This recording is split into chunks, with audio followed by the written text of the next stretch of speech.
All right, good afternoon, everyone. My name is Maggie Green. I'm the Media Relations Manager for the City of Kansas City, Missouri. Thanks so much for joining us today to talk about Vision Zero and a lot of the exciting improvements that we have planned this year. So we do have a slide deck we'll be sharing. We are recording the meeting, and so we will be posting this meeting recording on our project website so that you can rewatch it or share it with friends or colleagues who aren't able to join today. But with that, I'll go ahead and get us started and just kind of cover some background here. I am joined by several colleagues that will be kind of helping facilitate the meeting at different points. So I want to give a shout out to my colleagues that are on the call today. Essentially, what we're going to cover is a background about Vision Zero, just kind of giving this group sort of a high level of what Vision Zero is and why it's important. We'll talk about some of our efforts to date and the engagement that we've been doing. And then specifically what this meeting is about is the intersection improvements that we have planned this year. So we've got 7 intersections that we're going to be going through. And I'll kick it over to my colleague, Uday Manapali, to talk about what improvements we have planned and sort of the timeline with those improvements as well. And then we'll briefly talk at the end about next steps and staying engaged and sort of what you all can expect and how to get a hold of us. Just some, I know we're 2 years into this virtual meeting world, so, this is standard information, but we would ask that everybody stay muted unless you're called on to speak. Again, we are recording the meeting and we'll be sure to post that recording on the Vision Zero website probably today or tomorrow for folks that want to rewatch or watch the meeting. Please do use the chat box during the meeting. That is a way that you can ask questions or enter comments. We will have time at the end for some Q&A, but if you have anything that comes up, any issues while we're going through our slides today, feel free to use the raise your hand function or use the chat box. We do have a few people joined by phone, it looks like, so we'll give time at the end for anyone that's joined by phone as well to unmute and offer a comment or question. We will try to stick to 1 hour, so if we can't get to questions or concerns, please do feel free to reach out to us. We'll be sure to put all of the staff's contact information in the chat for you today. Okay, so just some background about what Vision Zero is and sort of how we came to have a Vision Zero policy. So Vision Zero is a national, international movement designed to really have a new and different strategy about safety on our streets. It is, the resolution that we have in KCMO was passed in 2020, early 2020, and it's been sort of our primary guide for our Vision Zero initiative. And if Bailey, if you could mute the person with the background noise for me, that would be great. Our resolution is our goal for Vision Zero is really to eliminate traffic fatalities and serious injuries by 2030. Here in a couple of slides, we will be sharing some pretty alarming statistics about how much our crashes on Kansas City streets have increased in the last 10 years. And so that was kind of the precipice about why the city and our policymakers decided that we needed a strategy and a policy to really be serious about this and really come up with a plan to make our streets safer for everyone. So the different pieces here listed on the slide, are parts of the Vision Zero resolution. This is sort of how we're building the program and the improvements. So we're looking at data to really inform where and what the improvements are. We, of course, this year we'll be talking about, today, some of the projects that are actually in the pipeline for this first year. We're also looking at a plan to reduce speed citywide, reduce distracted driving and impaired driving, obviously engaging residents around Vision Zero and where our areas of concern are is a big part of Vision Zero, why we're having a session like this today, why we have, things like our survey and engagement map that we'll talk a little bit about too. Of course, evaluating what improvements we make, evaluating our progress on this initiative is important as well.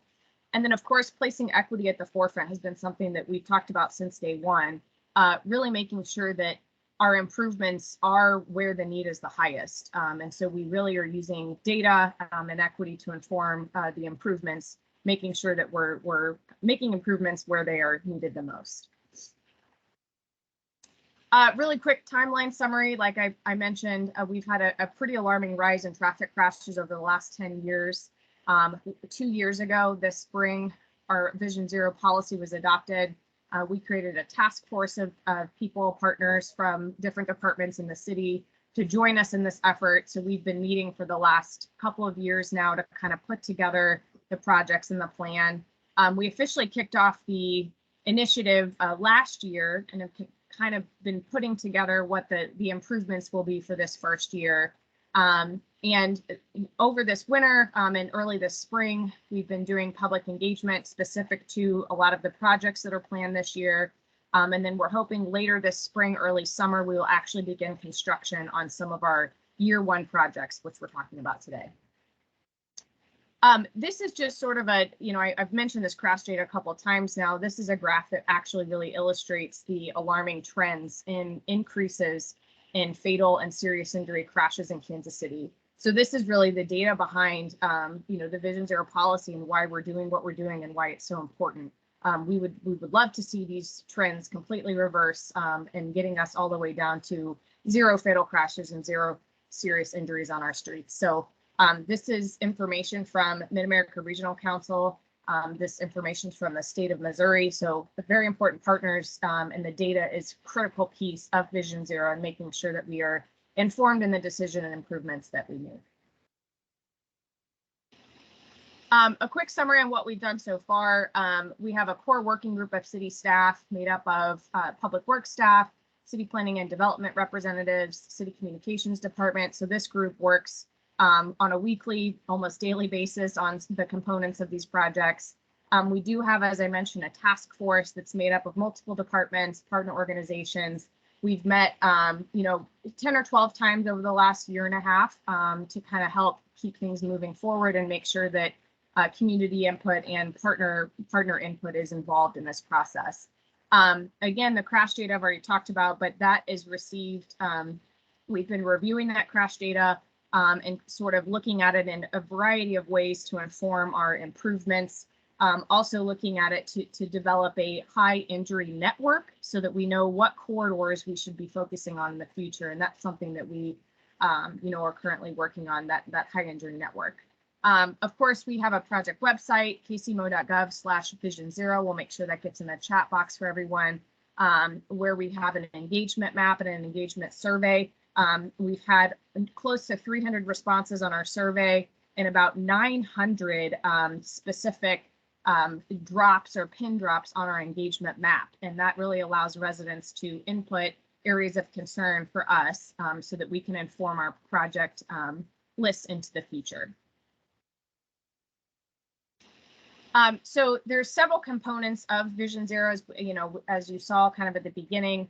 Our approach for engagement so far has been general initiative engagement. We're really trying to leverage community partnerships, piggyback on existing public meetings. We just did some sidewalk meetings where we talked a little bit about Vision Zero. So any chance we get, we're trying to brief the community about Vision Zero. Then we've got very specific engagement regarding the actual projects. We have neighborhood traffic calming projects that are planned, and we sent out a mailer letter to those locations. And then as well as a mailer for the intersection projects that we'll be talking about today. And of course, our public open houses for our intersection projects. So this next slide kind of talks about what it is that we're planning in this first year. So it's important to note here that, we're just in the very beginning stages of Vision Zero. We've been planning a lot for the last year and a half, coordinating, looking at that crash data, gathering, input from the community through our survey and engagement map and community sessions, but also knowing that this is just the first year of improvements. We hope year after year to be adding similar improvements in other areas around the city. So this is just a starting point, and we're very excited because this is something that's much needed to make our streets safer and more accessible for everyone. So kind of the breakdown, we've got our intersection improvements. These are intersections that we have 7 that we will be talking about today. They are low cost, high impact pilot projects. So at these intersections, we're not necessarily proposing a complete overhaul, but these are our highest crash locations that we want to start first and make much needed safety improvements this year. We're also doing some traffic signal upgrades, making safer for pedestrians. It's called lead pedestrian intervals. We're adding additional protected bike lanes to grow at our network. We will be having a engagement session, a virtual public meeting specifically about bike lanes in the next couple of weeks. So we'll have sort of a dedicated session to talk more about that. And then we also have traffic calming projects. We hear a lot from neighborhoods that they want to slow traffic down on their neighborhood streets. So we looked at the crash data, we looked at previous 311 requests, and generated a list of neighborhood traffic calming projects so that we can help slow traffic down on our streets and our neighborhoods. So with that, we're going to kind of transition and switch gears to talk specifically about our 7 intersections that will be receiving, much needed safety improvements this year. So we're going to show you kind of how this is set up as existing conditions, what it looks like now, and then we'll talk through sort of the concept plan and show you what we have planned for these improvements. So we'll work through those slides. Again, if you're just joining us, please do use the chat function to ask any questions, offer any comments. We'll circle back for a discussion when we get through our next few slides. But with that, I'm going to hand it over to my colleague Uday Manapalli to cover the next few slides. Thank you, Maggie. Thank you, everyone, for joining the call this afternoon. Uday Manapalli with Public Works. So as Maggie mentioned, the theme would be, we'll show you a picture of an existing intersection. And in the next slide, we are going to talk about the changes, proposed changes. So Maggie, if you can go to the next one. Yeah. So on 9th and Broadway, what we are planning to do is we are going to add raised medians on Broadway. And then we are going to extend the curbs around the corners with curb extensions, add some ADA ramps with pedestrian push buttons so that it will be safer for pedestrians to move across the intersection. There'll be also a pedestrian refuge island where if a pedestrian is not able to cross the intersection at one stretch, they can stay there for the next signal phase to move to the other side. We also considered ponding and drainage issues, so that shouldn't be a concern. There'll be some additional signage at all these intersections. Next slide, please.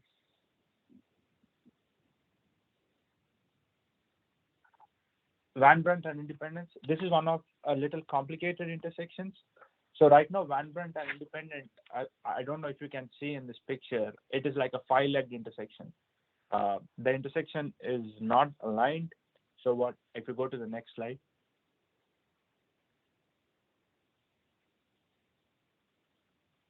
So what we are doing is we are trying to align the intersection to a 4-leg intersection, and then all your left turn movements will be aligned straight. And on the east side of Van Brunt, we are going to make it just right only. And to avoid those left turn conflicts, we are adding those raised medians on Independence Avenue. There'll be again pedestrian refuge islands and pedestrian push buttons. And next slide, Maggie. We also wanted to make sure the traffic coming north to Independence Avenue via Van Brunt on 6th, we are also going to make some changes by adding signage, pavement marking, delineators, so that the traffic, whoever is driving, they know that they have to continue on Van Brunt if they want to take a left turn or through traffic. People who want to go on the right turn lane, they'll go to the east side. So we are going to do that. As you can see, we are also going to add some angled parking near the park. So if people who want to go to the park or businesses around, they can park in that angled parking and then they can go to those places. Next slide, please. Again, I'm skimming through these pretty fast. So if you have any questions or concerns or detailed things, you can reach out to us after the meeting or at a later time when it is convenient for you. So the one you're looking at is 30th and Myrtle. Here we have I-70 ramp, and what we heard from the neighborhood and what we have seen from the data is people don't stop at that intersection. So we are going to make it a 2-way stop sign, and then we are going to add some delineators on Myrtle and make it a yield so that persons who are traveling on the local road will have access to see the changes made, and then people who are traveling on the ramp, they have the right of way. There will be additional signages like stop ahead sign, yield sign, but overall on Myrtle, we are going to reduce it with the curb extensions. We are going to reduce it to a 1-lane road, and then will be a stop sign, and then it will continue as a 2-lane on Myrtle. Next slide, please. 31st and Prospect. This is a busy intersection. If people have been here, and the current intersection, we have made a lot of improvements already at the current intersection, but that doesn't mean we are done yet. So when we looked at the crash data, we saw there's some more improvements that can be made. And to go to the next slide, Maggie. Again, we are adding pedestrian refuge islands, raised medians, extending the curbs so that it will be tighter for the vehicles to turn. The radiuses are reduced, and we are going to add some push buttons and crosswalks and stop bar. So you will see a general theme overall is we are trying to also make it friendly for pedestrians so that they can cross the intersection with more visibility for them as well as the people who are driving the vehicles. Next slide. Missouri and Troost. The biggest challenge at Missouri and Troost was the legs of the intersections again were not aligned. There were some site issues. So what we are doing is we are gonna, if you go to the next slide, Maggie, we are gonna make it a 4-way stop sign, and then extending the curbs,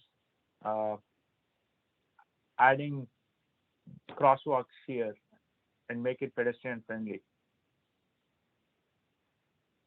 And nothing major, minor improvements, rapid improvements, and low cost. That's what we are looking at.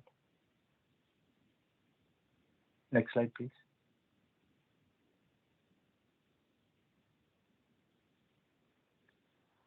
This is 31st and Troost. I think if you know this intersection, there is also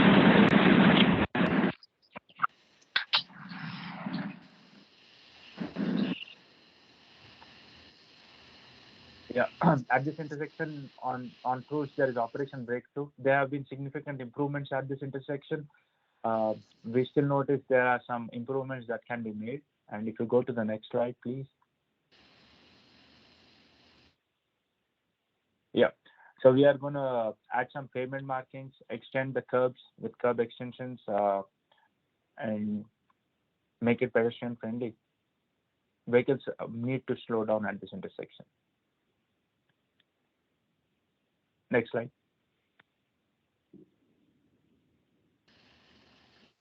Eighty-second Terrace and Coast.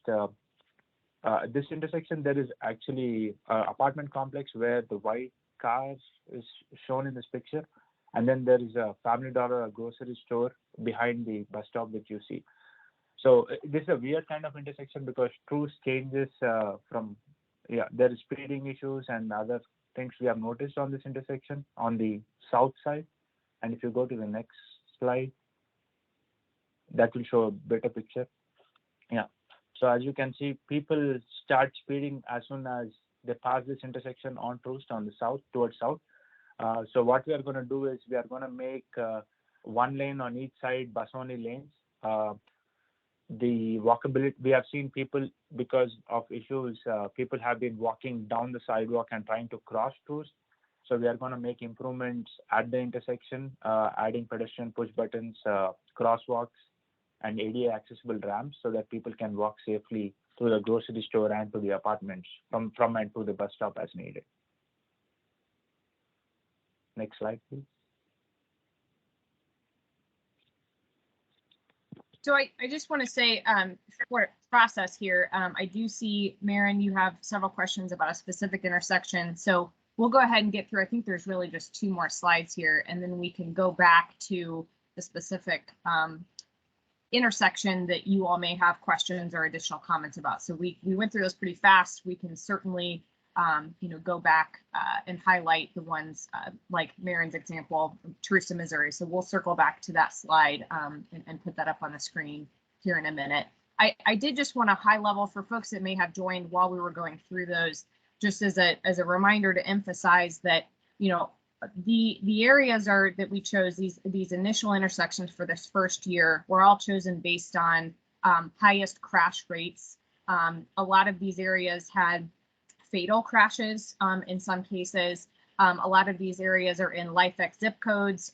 They are proximity to school and transit. So we looked at a variety of things to choose these initial locations. As Uday kind of went through, we also, the goal is to do, pretty low cost but very high impact improvements, and that's our goal. And a theme that you can see across the improvements is really increasing visibility, protecting those pedestrians and making sure that the crossing distance and pedestrian environment is safer. So there is a common theme throughout the improvements that we're making to really address the core safety issues.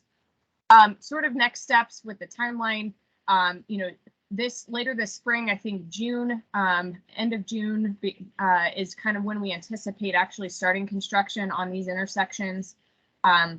We anticipate they will last through the winter, always weather permitting, but that's the goal. Ongoing, we have continuing to develop our 5-year Vision Zero plan. This is a longer term strategy, and like I said, we'll be having project lists year after year that are informed by public input as well as crash data. So developing that ongoing 5-year plan and strategy is something that we're still working on.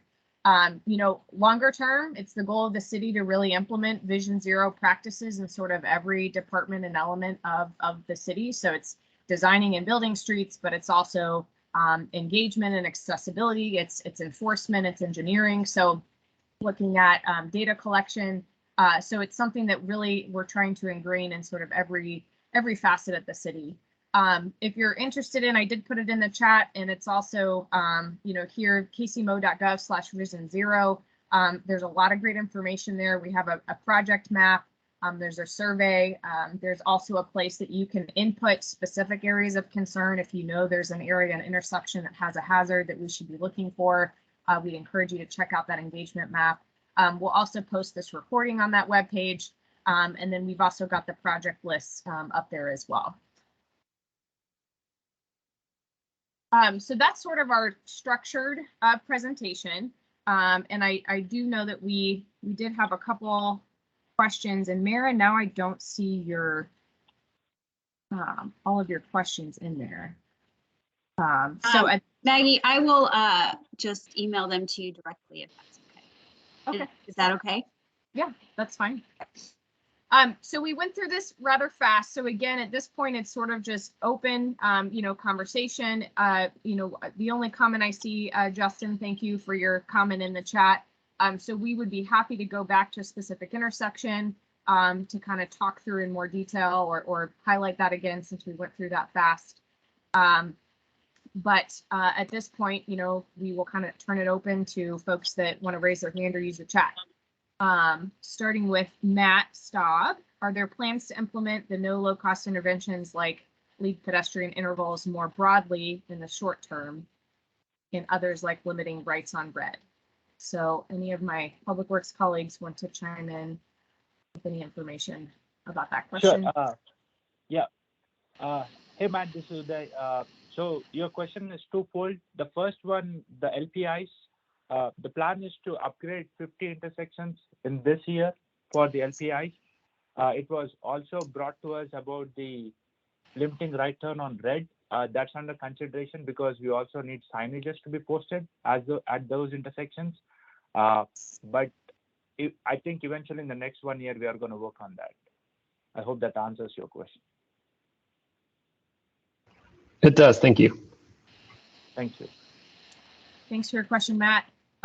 Erica Ross is asking, was there a deep dive into the crashes and what caused the crashes, or is it just looking at crash rates and severity of the crashes? I don't know if Uday or Bobby, if you have any more information to provide. Great question, Erica. It's a yes and no. we looked at the crashes. We considered the severity of the crashes. We looked at equity. We also looked at proximity to schools. What we found major theme was there are some visibility issues at most of these intersections, especially for pedestrians. But we didn't go into the details like we could have. But we worked with our designer, CFS Engineering, who is partnered with us.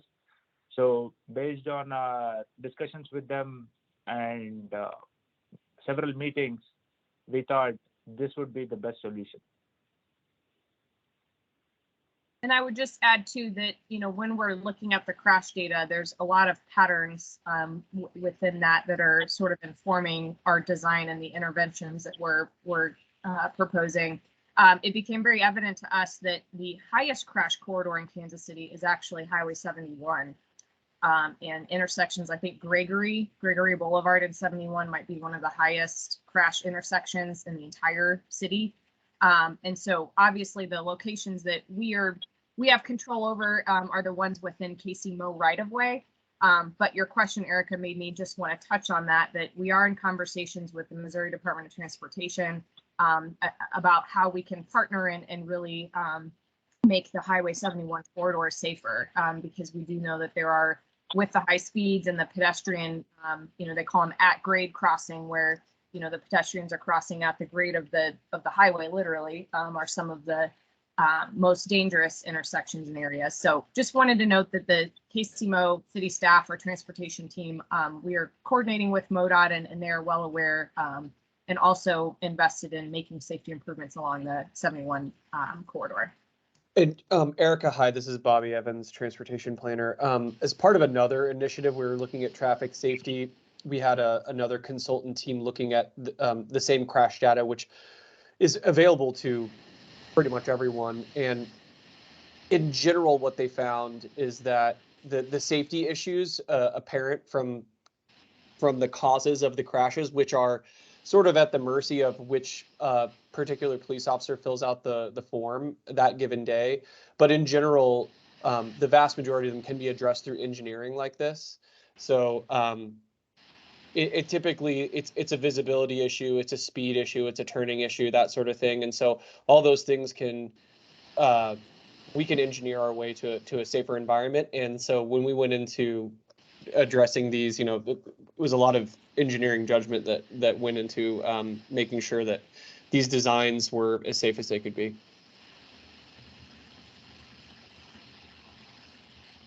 And thank you for that question. Okay, next question is from Klaus. Why not eliminate push buttons and enable periodic go for pedestrian on pedestrian crossings with a minimum pedestrian counselor present? And we may need you to restate that if I didn't read it correctly. Uday, do you think you can answer that, or should we have him clarify the question? If I understand your question correctly, you are saying, do we have the minimum pedestrian counts? We don't have. We are working on another project where we are trying to get a feel of how pedestrian counts are throughout the city. It's not the exact counts, but on a scale of high, medium, low. So we are working on that. Some of the push buttons, some of the audio buttons, what we have at intersections is for our ADA compliance, and that's the reason we have them. If that answers your question. And I would add that something that the city did do sort of in a pilot period was, I think that the technical term you're referring to is pedestrian recall, where the signal just turns automatically and gives the pedestrian, the go signal instead of having to wait. So it's pedestrian recall. We did do that automated pedestrian, crossing signal for several intersections during the pandemic. I think it's something that the team is sort of still evaluating where and how we decide to do that at certain intersections. Obviously it makes sense to do interventions like that where we know we have higher rates of pedestrian travel. And so that's something I just wanted to note that we did pilot that. And I think we're kind of looking at, where is it most fitting to implement that in a more standardized way.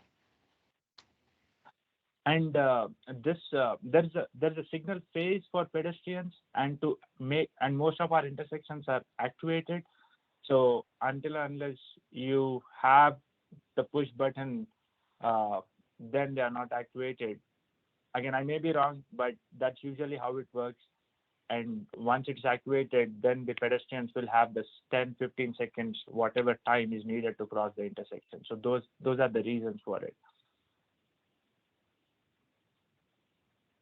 Thanks for your question. Okay, next one from Alan. Are you prioritizing intersections based on pedestrian-involved crashes? For these intersections, yes, pedestrian-involved crashes were considered. Again, all of these locations have at least a couple of fatalities involved on pedestrians. For the future, I don't know. Maybe we'll be looking at all types of crashes, pedestrians, bikes, and vehicle crashes. Thanks for that question. Is anyone on the phone joining us today? Does anyone on the phone have a question or comment they want to offer? If so, I think you have to press *6 to unmute yourself, but just wanted to acknowledge the folks that are on the phone and offer that time up if anyone wants to chime in.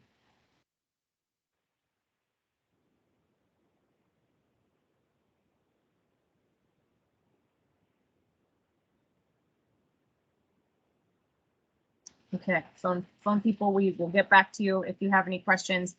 In the meantime, another comment question in the chat that I'll read. Thank you for the attention to the intersection of Missouri and Troost. As a resident at that location, I support the improvements. Realizing this calls about the 7 intersections specifically, what's the best way to provide feedback regarding other traffic safety or traffic calming concerns? And that is a fantastic question. I think I would initially, 2 things. You can always reach out to us, maybe Bobby, Bailey, Monica, all the colleagues, if you would want to put your email. I know that Uday and my email is on the slide here. We'll make sure it's in the chat as well. Always feel free to reach out to us. I would say the other thing that we're asking residents is using our engagement map on the Vision Zero webpage. That there's literally what our Bobby helped us create, sort of in our planning department, create this map where you can drop a pin at a specific location and enter some information about it. So if you've got a traffic calming location or a hazard that we should be aware of, we'd encourage you to use that engagement map on the Vision Zero website as a way to help us streamline. And then the last thing I would say, if it's a matter of an urgent like maintenance issue, like there's a water main break or there's a stop sign that got knocked down or there's a huge pothole in the intersection, those more service type requests can be submitted through our My KCMO app or online kcmo.gov/311. So a couple of resources, I'll try to type them up in the chat for you as well. You know, Maggie, one of the things I wanted to mention is, you know, the sort of pre and post engagement, excuse me, pre and post sort of engagement and evaluation from the community associated with these 7 intersections, I think is going to be really useful to kind of bolster this program going forward. So I think we're probably going to try to put together some sort of a engagement effort specifically aimed at these 7 intersections and likely toward the 50 neighborhood traffic calming projects coming forward. But if you don't see that coming, when you want to tell us something about how this has impacted you, whether it's good, bad, what's going well, what we should change, please, you can reach out to me through my email address. Just send me a note, and we will definitely incorporate that and make sure that it factors into the program going forward. Because that's a huge, such a big deal for us to know how we're doing, how this is affecting, you know, your travel behavior, or, you know, you hear folks like, I live near 30th and Myrtle and it's been crazy. Well, is what we're doing, did it work? We really want to hear. And so we can, for a bunch of different reasons, but we'll try to put something together to engage specifically about these projects. But if you want to say something before that appears, just you can contact me directly, Bobby Evans. Thanks, Bobby. Something you were touching on, maybe would just want to say, you know, data collection is a big piece of this as well.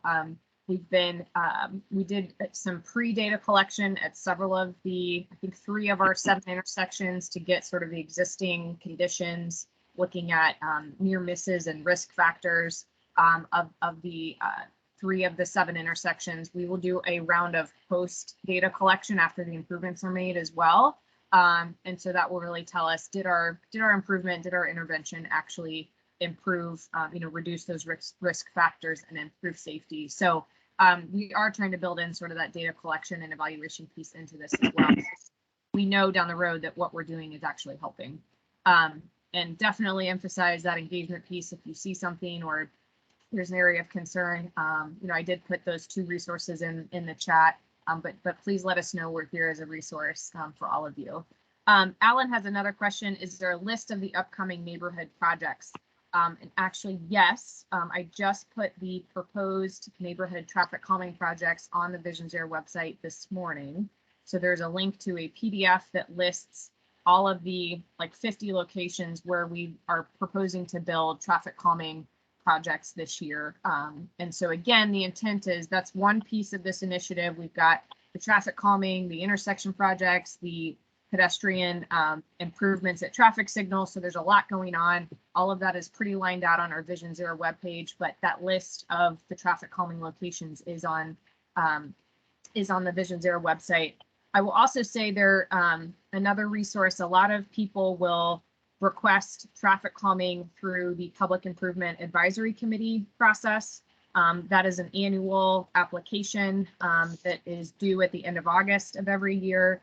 It allocates a certain amount of funding, usually around $4 million to each council district to fund neighborhood improvement projects. A lot of neighborhoods, from what we've seen, actually do request things like speed bumps and neighborhood traffic calming. So that's another avenue. If you don't see your particular traffic calming project on our Vision Zero list this year, there's still, a variety of opportunities to get that in the pipeline. So I can put that information in the chat as well. Good afternoon. This is Robert Russell. Do I have time for a question? Yes, please. I may have missed this, and if so, I'm sorry. Is there any thought to eliminating right turns on red lights? That's a great question. I think somebody did have that question in our chat, but Uday, could you talk again, sort of what, just kind of repeat what you said earlier about right turn on reds? Sure. Thanks, Maggie. So our first step is to add those leading pedestrian intervals at the 50 intersections. We have discussed internally about adding no right turn on red. That will be part of our next year initiative. We have to order some signs as well, so there are some logistics behind it. We exactly don't know where we are going to do that, but that's already considered. Thank you. I think that would be a great addition. Thank you. Thanks for that input. I think as we look to what our 5-year Vision Zero plan is and sort of some of the longer term strategies, this is definitely one that's been discussed and on our list to investigate further, the no right turn on red, and to something I think that somebody alluded to earlier, it can be a pretty low cost intervention. So we appreciate you emphasizing that as a solution, and we'll definitely continue to talk about it as we craft our multi-year Vision Zero action plan. Another question in the chat, has Public Works discussed eliminating pedestrian push buttons and countdown clocks altogether? This is probably more applicable to urban conditions. I don't think we have considered eliminating all pedestrian push buttons and countdown clocks together. We still have, as a city, we still have to follow ADA requirements, and that dictates what we can do and what we cannot do. And if there is a latest edition which says we have to eliminate it, then eventually we will eliminate in the city. But at this point, that discussion has not been started. Maggie, this is Bob Russell again. Got time for another question? Yes, please. So the project or the vision information that's sent out by the city is really helpful. And you mentioned the 50 locations that have been that are part of the councilman or in each councilman district. I also noticed that we anticipate a new traffic calming guide. A request process will be available this year. Is that ready to go, or is that something to be looking forward to? Yeah, that is something we are still in conversations about with city staff. You know, we do have a, and I think this information's on the webpage, how to request a speed hump, like a speed hump request. That's sort of typically the most common request we get from neighborhoods is wanting speed humps. And we're having active conversations throughout this process about how to make it easier, what sort of the standard procedure process will be for traffic calming requests. So that's a long way of saying that it's still in process and something we're still actively discussing. But Uday, I don't know if you want to chime in with any more information on that. I think you covered it well, Maggie. I don't have anything to add. Okay. Thank you so much. Thanks for joining us and for your questions. Is there anyone else who would like to unmute and offer a comment or question? Hi, how are you? Come on in. I'll put a mask on you.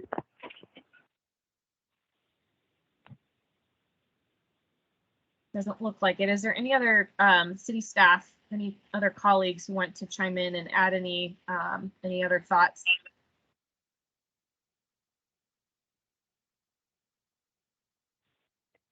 Yeah, I would say thank you everyone for joining the call.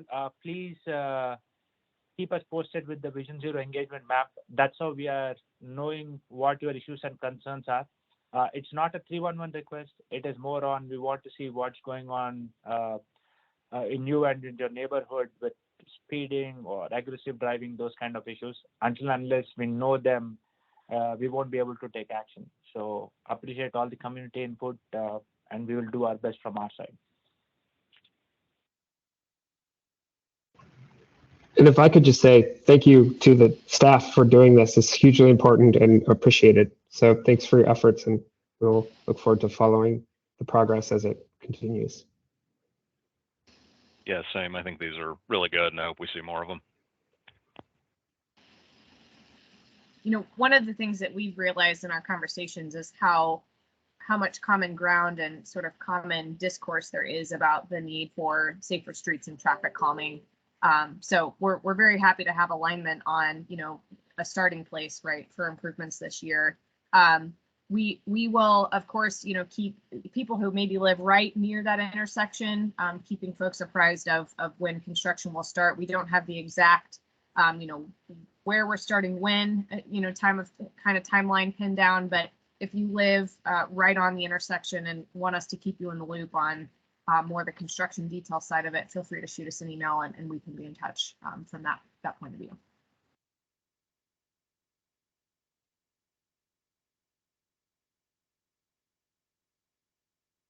But unless anyone else wants to chime in, I think we might be able to give everyone back 15 minutes of their lunch hour, because I think that was all the structured presentation and discussion that we had for today. So we'll stay on for a few more minutes, but if you don't have any other questions or comments, we'll probably end a few minutes early today. Just want to thank everyone again for joining us and for your interest in this topic. You know, we're very excited to get started on improvements this year.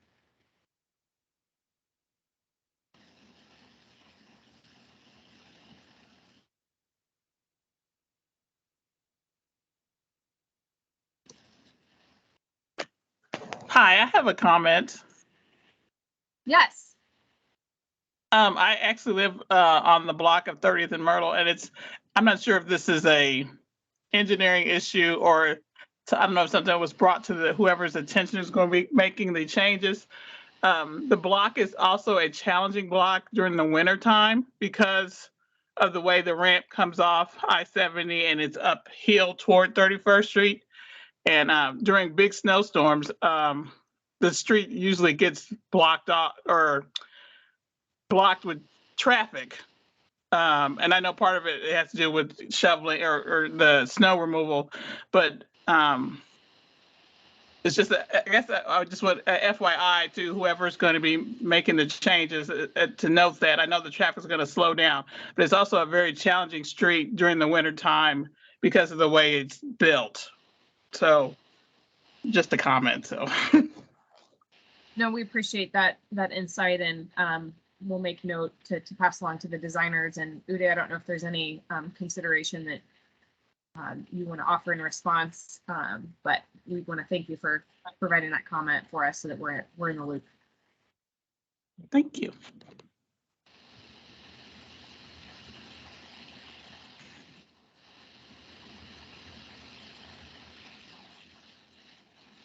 Okay, well, with that, I'm going to go ahead and stop our recording so that officially.